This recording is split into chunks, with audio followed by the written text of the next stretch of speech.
مولانا الیاس رحمت اللہ علیہ نے ایک میواتی بابا سے جو ہے نا فرمایا کہ میاں جی چلے تبلیغ میں نکلو، اللہ پاک کے راستے میں تبلیغ. اور میں کیا تکلیف جانوں، اور اس کو تبلیغ کا لفظ بھی معلوم نہیں ہونا، میں کیا تکلیف جانوں، میں کیا تبلیغ کروں گا. تو اس پر مولانا نے فرمایا میاں جی آپ دہلی کا ایک چوک بتایا کہ اس میں کھڑے ہو کر یعنی لوگوں کو جمع کر سکتے ہو. ہاں میں کر لوں گا. پھر آپ جو ہے نا ان سے یہ بات کر سکتے ہیں کہ میری عمر 70 سال ہو گئی اور میں نے کلمہ نہیں سیکھا، اور آپ لوگ نکلو تبلیغ میں اور کلمہ سیکھو، یہ بات کر سکتے ہو. ہاں میں یہ کر لوں گا.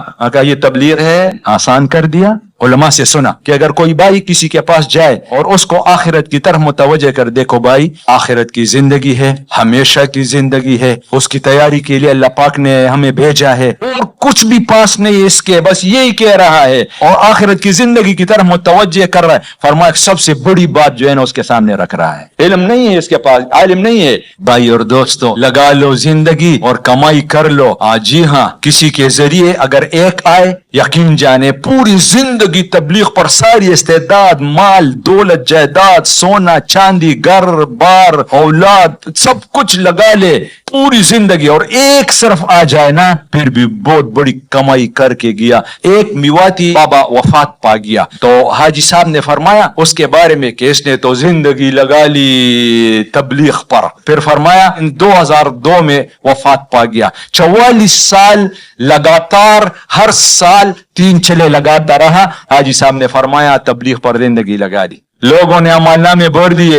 ہم وہاں تشکیل میں تو ایک بھائی بڑی عمر کے تو قوائف لکھے ہوئے تھے، ملکوں کے مہمان جو آتے ہیں تو ان کے ساتھ تشکیل کے لیے. الحمدللہ اس دفعہ جو ہے نا 10,400 سے زیادہ مہمان آئے. کبھی پہلے اتنے مہمان نہیں آئے تھے، 7,000 8,000 اس طرح تقریباً جو ہے نا. اس دفعہ 10,400 سے اوپر. اتنی جماعتیں بھی پہلے کبھی نہیں بنی تھی. اچھا اس دفعہ 950 جماعتیں. پہلے اجتماع سے 740 یعنی 750 اور دوسرے اجتماع سے 200، تقریباً 950 جماعتیں بنی تھی. کبھی پہلے اس طرح جماعتیں نہیں بنی تھی. اب ملکوں کی جماعتیں بھی بہت زیادہ. یہ نشانی ہے کہ کام پھیل رہا. الحمدللہ اللہ پاک ہمیں قبول فرما لے. تو ایک بابا جی آئے تشکیل کے لیے، بیٹھ گئے، اس کے قوائف دیکھے تو اس میں جو ہے نا سارے قوائف تو پھر امیر بناتے، ترجمان بناتے، تو اس کے سامنے کئی سفر، 2 سفر 3 سفر 4 سفر لکھتے تھے، لیکن اس کے سامنے کئی سفر. میں نے پوچھا جی حاجی صاحب کتنے سفر؟ وہ خاموش. تو یہ خاموشی اس بات کی تھی کہ مسلمان اپنے اعمال نہیں بتاتے، مسلمان چپ کے اعمال کرتے ہیں. رات کو بھی اٹھتے ہیں لیکن کسی کو بتاتے نہیں، صدقہ بھی کرتے ہیں لیکن کسی کو بتاتے نہیں، تبلیغ بھی خوب، لیکن یہ نہیں کہ میں نے اتنے سفر کیے اور اس طرح کیا اور میں توبہ بابا یہ کیا عجیب بات ہے. مسلمان اور اپنے اعمال پر جو ہے نا اس طرح کی بات ہے. تو وہ نہیں بتا رہا تھا. میں نے کہا جی 3 سفر، خاموش، مسکرایا. 4 5 6 بس وہ مسکراتا. ہم ایک ایک آگے چلتے، وہ جو ہے نا وہ بھی بس مسکراتا. 7 8 9 پر بھی وہ مسکرایا. اس کا مطلب یہ تھا کہ 9 سے زیادہ سفر. اچھا میں نے کہا 10، اس نے کہا بس 10 سفر. 10 سفر اس طرح نہیں ہے کہ جو ہے نا بس مہینے کے بعد سفر ہے، ہر 2 سال کے بعد سفر ہے. 2 سال سے پہلے سفر نہیں کر سکتے قوائف میں یہ ہے. تو یعنی 20 سال متواتر جو ہے نا 2 سال کے بعد سفر.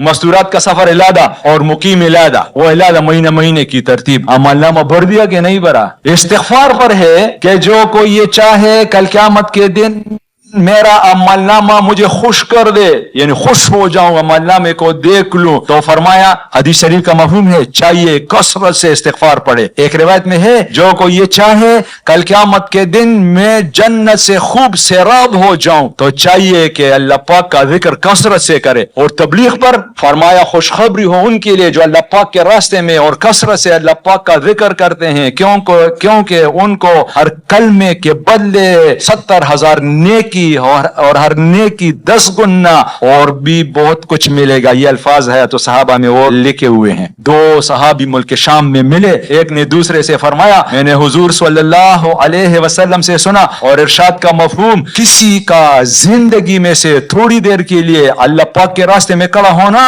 گھر پر تمام عمر کے اعمال سے زیادہ افضل ہے. وہ صحابی نے جو عرض کیا جی میرے پاس کچھ مال ہے اور اگر میں خرچ کر دوں تو ان لوگوں کا ثواب پا سکتا ہوں جو اللہ پاک کے راستے میں نکلے ہوئے ہیں. ہیں. کتنا ہے جی؟ 6000 درہم یا دینار. فرمایا اگر تم اس کو صدقہ کر لو اللہ پاک اس کو قبول فرما لے, پھر بھی تم ان لوگوں کے نیند کے برابر بھی ثواب نہیں پا سکتے جو اللہ پاک کے راستے میں نکلے ہوئے ہیں اور سوئے ہوئے ہیں. نکلنا کتنا قیمتی, اس لیے نکلنے پر جو ہے نا ساری باتیں بھی ہیں. اچھا, وہ جو واپس آ رہے تھے ایک سفر سے, وہ صحابی رضی اللہ تعالی عنہ, اور اس نے جو ہے نا دیکھا پہاڑ, سرسبز درخت, سایہ, پانی, چشمہ, میٹھا, یکسوئی, سکون کی جگہ, مزیدار اور جو ہے نا اطمینان. اور بچی میں بات آئی کہ بس یہاں پانی بھی ہے اور اس طرح کی باتیں ہیں, تو بقایا زندگی